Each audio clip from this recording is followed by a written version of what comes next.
सभी पत्रकार यहाँ जो शंभू बॉर्डर पर खड़े हैं सभी का धन्यवाद करते हैं। और आज आप देख रहे हैं हमने अपनी ओर से भरसक प्रयास किया, जतन वार्ता का हमें न्योता मिला, हम उस वार्ता में गए। हमने हाथ बांध के केंद्र सरकार को ये निवेदन किया कि आप हमारे साथ बैठकर हमारे मसलों का हल कीजिए। अब सभी मांगों के ऊपर एक एक मांग के ऊपर चर्चा हो चुकी है। अब तो निर्णय लेने का समय है। अगर केंद्र सरकार का हेड ऑफ स्टेट आगे आए और वो कहे कि हम एमएसपी गारंटी कानून बनाने के लिए तैयार हैं, ठीक है, आगे इससे आगे बढ़ा जा सकता है और स्थिति को शांत किया जा सकता है। जो हमें नजर आ रहा है, यहाँ एक एक माँ का एक एक बेटा है। हम अपनी ओर से बिल्कुल पीसफुली रहेंगे, पर जो हमने देखा कि केंद्र अर्धसैनिक फोर्सों के द्वारा किसान और मजदूर की आज खून की होली खेलेगा। हम कहते हैं आपका दायित्व बनता है। हमने भी प्रधानमंत्री बनाने के लिए वोट डाली होगी, दी होगी। ये देश सभी का है, प्रधानमंत्री सभी के हैं। उनको आगे आके परिस्थितियों को संभालना चाहिए और हमारी मांगे मान लेनी चाहिए। 1.5-2 लाख करोड़ रुपया ज्यादा बड़ी रकम नहीं है। इसके ऊपर 60% किसान निर्भर कर रहे हैं। खेत मजदूर जोड़ लें तो देश की 80% आबादी बनती है। तो हमारी पूरा प्रयास है कि पीसफुली रहेंगे, अथवा अगर केंद्र को ऐसा लगता है अभी मांग मानने में कोई उसे दुचित्ती आ रही है, तो हम कहते हैं प्रधानमंत्री जी, संविधान की रक्षा करना आपका दायित्व है। आप संविधान की रक्षा कीजिए। हमें पीसफुली प्रोटेस्ट करने के लिए ये नाका खोल के दिल्ली जाने का इजाजत दे दीजिए। ये संविधान है क्या देश के किसान मजदूर का?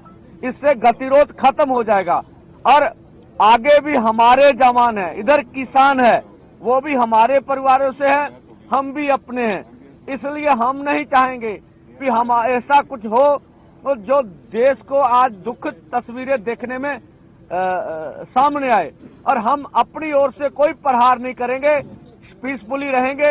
अब केंद्र के पाले में कि वो आने वाले समय में क्या फैसला करते हैं। देखिए, जैसे मेरे साहब ने बताया कि हमारी मंशा किसी तरह का भी अशांति पैदा करना हमारा निशाना नहीं है, ना कोई हमारी इसके ऊपर कोई ऐसी इशू है कि हम तो ऐसा किए बगैर रह नहीं सकते। लेकिन बात ये है कि हमने दिल्ली जाने का प्रोग्राम बनाया। ये आज से नहीं बना, ये 7 नवंबर की हमने कॉल दे रखी है। 7 नवंबर से लेकर अगर आज सरकार ये कहे कि समय कम है हमारे पास, तो मुझे लग रहा है सरकार की ये टाल मटोल की नीति है।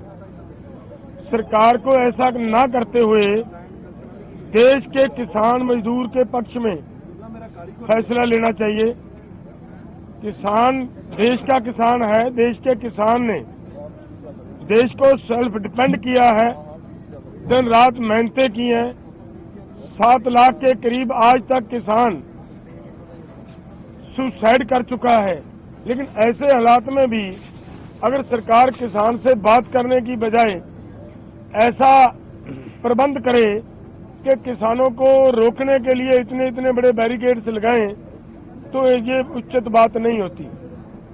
हमारा निवेदन है कि हम शांतिपूर्वक ढंग से दिल्ली जाना चाह रहे हैं। सरकार कृपया हमें खुद ब खुद अपने वो बैरिकेड्स हटाते हुए दिल्ली जाने की अनुमति दे, वहां दिल्ली बैठने की व्यवस्था बना दे। हमें कोई दिक्कत नहीं है। लेकिन अगर फिर भी नहीं ये सरकार करना चाह रही, तो फिर हमारी मांगे हैं वो मान ले।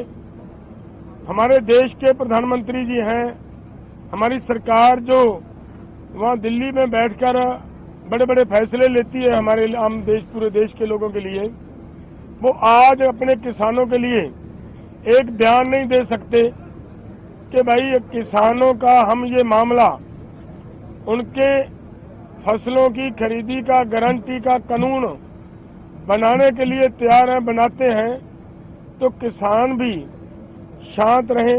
हम शांत हैं, किसानों को शांत कहने की किसी की जरूरत नहीं है। किसान पहले से ही पूरी तरह शांत हैं, सिर्फ उनकी एक हाथ आगे बढ़ेगा तो किसान अपने आप 2 हाथ आगे बढ़ाता है। सो इसलिए मैं किसानों और नौजवानों को भी ये अपील करूंगा कि देखिए आज जिस तरह का माहौल है, सरकार जिस तरीके से अपनी जिद पे अड़ी हुई है, ऐसे हालात को बड़े दिमाग से, बड़ी समझदारी से हमें हैंडल करना होगा। कहीं ऐसा ना हो कि हम आपा खो बैठें। यहाँ बहुत सारे तत्व सरकार जैसे पहले देखा गया है, पिछली बार वहाँ खनौरी बॉर्डर के ऊपर पुलिस के अधिकारी आए और हमारे नौजवानों को, हमारे किसान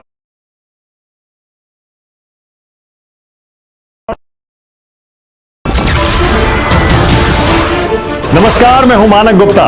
अगर आपको हमारा ये वीडियो पसंद आया हो तो इसे लाइक और शेयर जरूर करें, और हां, हमें सब्सक्राइब और फॉलो करना ना भूलें ताकि आप देश और दुनिया की कोई खबर मिस ना करें। तो जुड़े रहिए हमारे साथ और देखते रहिए न्यूज़ 24।